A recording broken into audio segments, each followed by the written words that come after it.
Hey guys, welcome back to Thunderdome Homestead. Hope you guys are doing well. Last night I did a lesson, a teaching at my local church. We have Bible study on Tuesday nights, and we've been doing a long 30-week study on the book of Revelation. And every couple of weeks we take a break and do something different. And this yesterday just happened to be my opportunity to present a class on preparedness, as well as teaching people to put rice in buckets, which is kind of cool.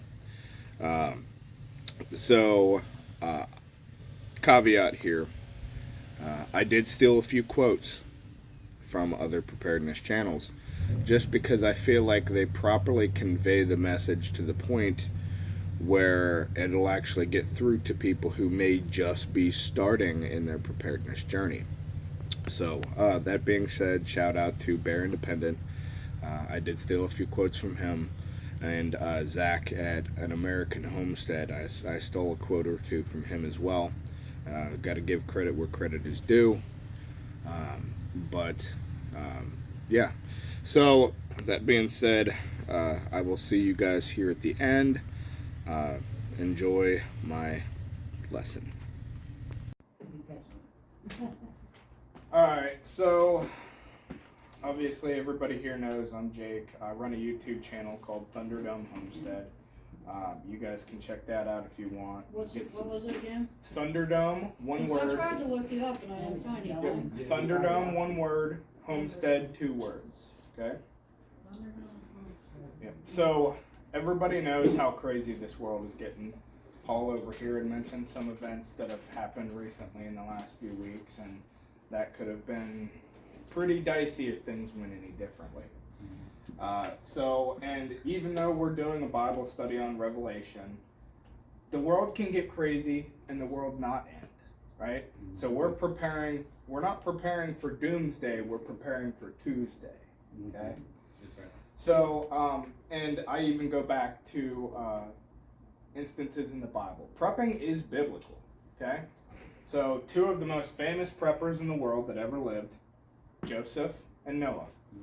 Everybody knows the story of Noah's Ark. He built the ark to have him and his family survive the flood.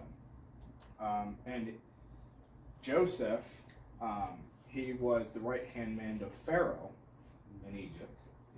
And Pharaoh had dreams, okay? And not only did Joseph interpret Pharaoh's dreams for him, but he also was the one in charge of putting food back, because Pharaoh's dreams were about there was going to be 7 years of plenty and 7 years of famine. Okay? And so during those 7 years of plenty, he put up a ton of food to prepare for the 7 years of famine, because during those times of famine, people were selling everything they owned just for food, water, and necessities, right? Some of them even had to sell themselves into slavery to be able to just eat, right? And none of us want to do that. Those two guys, they did not prep out of a lack of faith. They prepped because of faith, okay? So, and in the Bible, you see the word storehouses used many times, right? The implication here is you should have storehouses, right? So the whole point of preparedness is to perpetuate normalcy for yourself and your loved ones in austere times and conditions. It's like insurance, right? You know, everybody here pays for car insurance.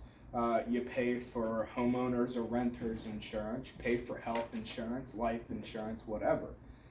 This is just another form of insurance.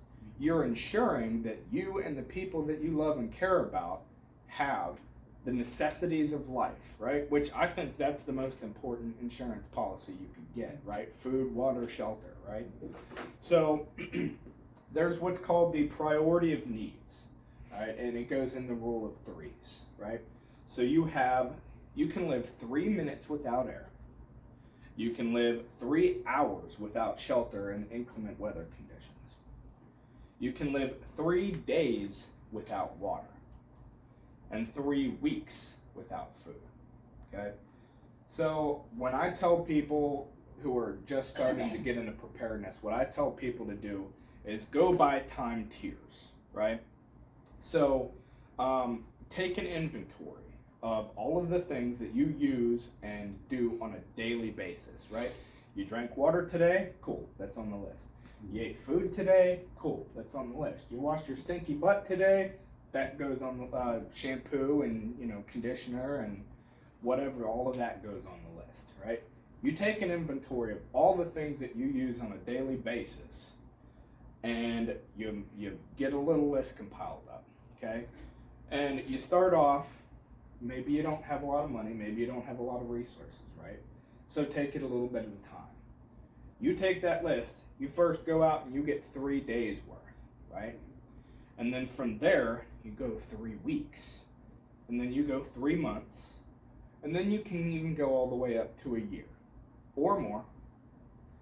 But once you get to that point, the nice to have things come afterwards, right? But the necessities come first.